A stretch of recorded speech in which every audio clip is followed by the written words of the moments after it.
지분형 모기지라는 걸 계획 중입니다. 쉽게 말해서 정부하고 같이 사자는 거예요. 10억 원짜리 아파트를 살 때 정부가 4억 원 투자를 해줍니다. 그리고 나머지 한 40% 정도는 대출을 해주고요. 그럼 내 돈은 얼마 들어가냐면 1억 8천만 원 정도로 10억 원짜리 아파트를 살 수 있어요. 에? 충격적이죠. 와. 예, 이런 제도가 6월부터 시행한다는 목표고요. 네. 더 충격적인 게 있습니다. 뭐냐면 이제 집값이 오르면 오른 걸 지분만큼 나눠 갖습니다. 합리적일 수 있죠. 근데 여기가 핵심인데 만약 집값이 떨어지잖아요. 떨어져. 떨어져 그러면 볼게요. 100% 정부가 책임져요. 우리 개인적 입장에서 뭐냐면 이거를 왜 투자 안 합니까? 안 할 이유 없지. 그러면 투자든 투기든 엄청나게 증가할 거고 그러면 집값이 어떻게 될까요?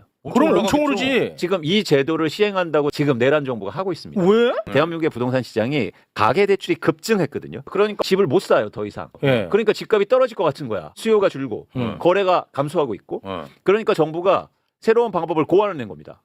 집값 떨어질까 봐. 그러니까 왜?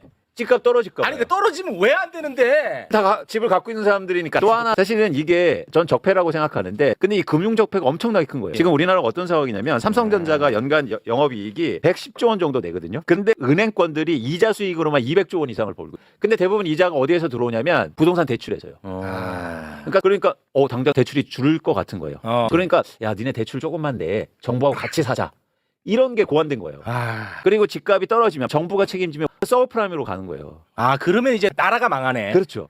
근데 더 문제인 와. 게 뭐냐면 새로운 정부가 들어섰을 때 당장 지금 내수 경기를 회복시키려고 막 추경이라든지 이걸 대대적으로 준비하고 있단 말이죠. 네. 근데 부동산 가격이 막 이렇게 폭증하기 시작하면 아무것도 못할 거 아니에요. 그렇죠. 그러니까 이 지분형 모기지 반드시 막아야 된다. 근데 어떻게 꼬시냐면 자 집값 많이 올랐지. 그래서 대출 받아서도 못 사잖아. 그러니까 정부에서 같이 사자고 집 사줄 수 있게 도와주는 거야. 너네 부담 덜어주는 거야. 아닙니다. 아닙니다. 듣기에는 좋아 보여요. 근데. 무주택자나 아니면 서민들이나 내 집 마련을 도와주는 건 대출을 해주는 게 아니에요. 그렇지. 집값을 값을 낮춰주는 거지. 그게 핵심이죠. 그지? 그러니까 지금 부동산의 문제가 뭐냐면 이익은 부동산 투자나 투기한 사람들이 가져가요. 근데 손실을 보잖아요. 그러면 이걸로 공유화 시켜버려요. 그러니까 대표적인 게 부동산 PF예요. 그러니까 건설회사들이 사업을 잘못해서 미분양이 나잖아요. 대한민국 어떻게 하는지 아십니까? 정부가 사죠.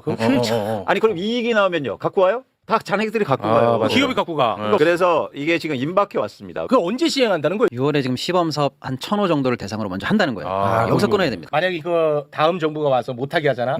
이 정부는 사다리 걷어차게 한다. 그렇죠. 이렇게 갑니다. 그렇죠. 그냥 뻔해. 마지막 서민들의 꿈을 꺾었다. 뻔해. 그러면은 그 여론 형성됩니다. 그게 두려운 거예요. 그래서 우리는 결국엔 담대하게 본질에 충실해야 돼요. 돈을 꿔주는 게 중요한 게 아니라 집값을 안정시켜서 그들이 안정적으로 내 집 마련을 할 수 있게 도와줘야 되잖아요.